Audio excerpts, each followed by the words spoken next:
I found my husband and my best friend in the coat check room. At our wedding reception. We'd been married for exactly 4 hours. I was still in my wedding dress. She was still wearing the bridesmaid dress I'd bought her. Everyone was dancing.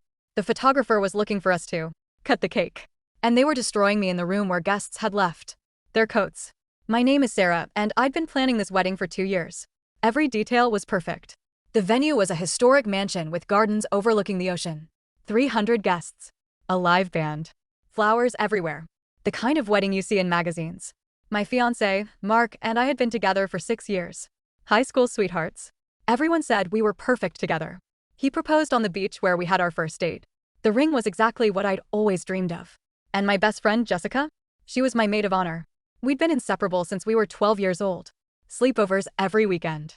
College roommates. She knew every secret I had. She was the sister I never had.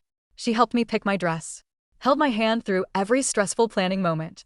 Threw me the most amazing bachelorette party. Gave a toast at the rehearsal dinner that made everyone cry. The morning of the wedding, she was in my hotel room, zipping up my dress, telling me how beautiful I looked, how lucky Mark was, how this was the beginning of my perfect life. I believed her. The ceremony was beautiful. When I walked down the aisle, Mark cried. His vows were perfect. He talked about how I was his person, his forever, his everything. I cried. Our families cried. Jessica cried. We exchanged rings. We kissed. Everyone cheered. We were husband and wife. I remember thinking, this is it. This is the happiest day of my life. I had no idea it would become the worst day of my life within 4 hours. The reception was everything I'd dreamed of. Our first dance was to our song, the one that played on our first date. Mark held me close and whispered, "I love you, Mrs. Anderson." That was the first time anyone had called me by my married name. I danced with my dad. Mark danced with his mom. Jessica caught the bouquet. Everyone was having the time of their lives. Dinner was served. Speeches were given. My dad's speech made everyone laugh. Mark's best man gave a funny toast about their college days. And then Jessica stood up to give her maid of honor speech. She was stunning in her bridesmaid dress, a deep burgundy color that I'd chosen specifically because it looked amazing on her. Her blonde hair was in perfect curls. Her makeup was flawless. She picked up the microphone. "I've known Sarah since we were 12 years old," she began. "And I've never seen her happier than she is with Mark." She looked right at him when she said his name. Held his gaze for just a second too long. I didn't think anything of it at the time. "Mark, you better take care of my girl," she said, and everyone laughed. "Because if you don't, you'll have to answer to me." More laughter. "Sarah, you deserve all the happiness in the world. I love you so much." She was crying. I was crying. We hugged. Everyone applauded. Looking back now, I wonder if those tears were real. Or if they were guilt.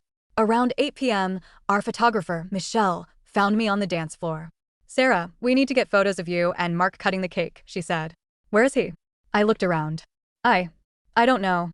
I saw him a few minutes ago." "I'll help you find him," she said. We searched the main hall. Not there.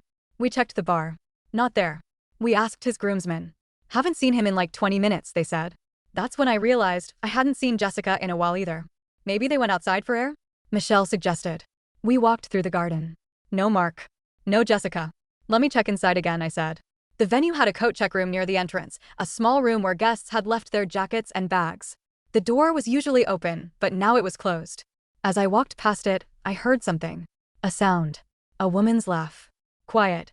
Breathy. Then a man's voice, low and urgent. "We have to be quick." I stopped walking. My heart started pounding. I knew that voice. That was Mark's voice. My hand was shaking as I reached for the doorknob. Some part of my brain was screaming at me not to open it. To walk away. To pretend I hadn't heard anything. But I opened it anyway. The coat check room was small, maybe 10 feet by 10 feet. Coats hung on racks along the walls. A few bags were on the floor. And in the middle of the room, pressed against the wall, were my husband and my best friend. Mark's hands were in Jessica's hair, the hair that I had paid to have professionally styled that morning. Her bridesmaid dress, the one I had bought for her, was hiked up around her waist. His suit jacket, the one I had helped him pick out, was on the floor. They were kissing like they were the only two people in the world. Jen tried calling me 3 times during the honeymoon. Sent long apologetic texts. I read them all but didn't respond. On day 4, Tyler asked, "Are you ever going to forgive me?" "No," I said simply. "I don't think I am." "Then why are we here?" "Because I wanted 1 more week before I blow up both our lives." We flew back on a Saturday. Sunday morning, I told Tyler we needed to talk. "I want a divorce," I said. His face crumbled. "Please. Can't we try counseling?" "There's no coming back from this, Tyler. You didn't just cheat. You cheated with my best friend for 6 months while I planned our wedding. You looked me in the eye every day and lied. I slid a folder across the table. I've already consulted with an attorney. These are divorce papers. You planned this during our honeymoon? Yes. While you were sleeping, I was protecting myself. That afternoon, I met Jen at a coffee shop. She looked terrible, dark circles, messy hair, clearly been crying. Thank you for meeting me, she said, reaching for my hand. I pulled back. Don't. I'm so sorry. I hate myself for what I did. But not enough to stop, I said coldly. She flinched. I tried to end it so many times. I don't want to hear about your feelings for my husband. I'm divorcing him. But you don't get him either. What? You think now that I'm out of the way, you two can finally be together. But Tyler doesn't love you. He loves the thrill, the sneaking around. Now that it's out in the open, you're not exciting anymore. Give it 2 months. He'll ghost you. She started crying harder. That's not true. You have nothing. And here's the worst part. I could forgive a stranger. But you?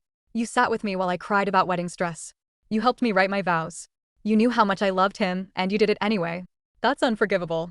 I stood up. Don't contact me again. I walked out and blocked her number immediately. Words spread fast. I told my family and close friends the truth. Tyler and Jen tried to control the narrative, but the damage was done. Tyler's mother called me crying, apologizing for her son. His friends distanced themselves. Our entire friend group exiled Jen. She ended up deleting all her social media. The divorce moved quickly. Tyler didn't fight it. He knew he had no leg to stand on. I got the apartment, most of our savings, and he paid my legal fees. 6 weeks after I moved out, Tyler's best man texted me, "You were right about Tyler and Jen." They'd tried to date officially once the divorce started. It lasted exactly 3 weeks. Tyler broke it off, saying it just didn't feel the same. Translation: the affair was only exciting when it was forbidden. Once it was a regular relationship, he lost interest. Jen was devastated. She'd lost her best friend and destroyed a marriage for a man who didn't even want her once he could have her openly. I wish I could say I didn't feel satisfied. But I'd be lying. It was exactly what I predicted. Tyler tried to reach out after the breakup. You were right about everything. I was an idiot. Is there any chance? I didn't respond. Just blocked him like I'd blocked Jen. It's been 2 years since that wedding day. The first few months were brutal. Therapy helped me understand that what they did wasn't about my worth, but about their character. 6 months after the divorce, I started feeling like myself again. I redecorated the apartment, reconnected with old friends, got a promotion at work, even started dating again. A year later, I went to my cousin's wedding. I almost didn't go. I wasn't sure I could handle it. But I forced myself. And you know what? I had fun. I danced. I laughed. I even caught the bouquet. I heard Tyler's dating someone new. Good for him. I genuinely don't care anymore. Jen moved to a different city, couldn't handle living where everyone knew what she'd done. Looking back, I'm proud of how I handled it. The woman who stood in that coat check room and chose strength over drama, who made it through the reception with grace, who protected herself and moved forward with dignity, that woman is still here. Stronger now. Wiser. My wedding day was supposed to be the happiest day of my life. Instead, it was the day I discovered who people really were. It was painful and devastating and changed everything. But it also freed me. Freed me from a marriage built on lies. Freed me from a toxic friendship. Freed me to build a life that's actually mine. I'm 30 now. Single but happy. Great career, real friends, a life I've built on my own terms. I adopted a dog named Winston. I travel. I have hobbies. I'm learning guitar. Do I want love again? Eventually. But I'm not desperate for it. I won't settle for less than I deserve just to avoid being alone. Last month, Jen emailed me from a new address. Subject line, "I'm sorry." I didn't read it. Just deleted it. Some apologies come too late. Some bridges can't be rebuilt. And that's okay. The worst day of my life became the catalyst for my best life. Sometimes that's how it works. So, what would you have done? Caused a scene or stayed calm like I did? Drop your answer in the comments below.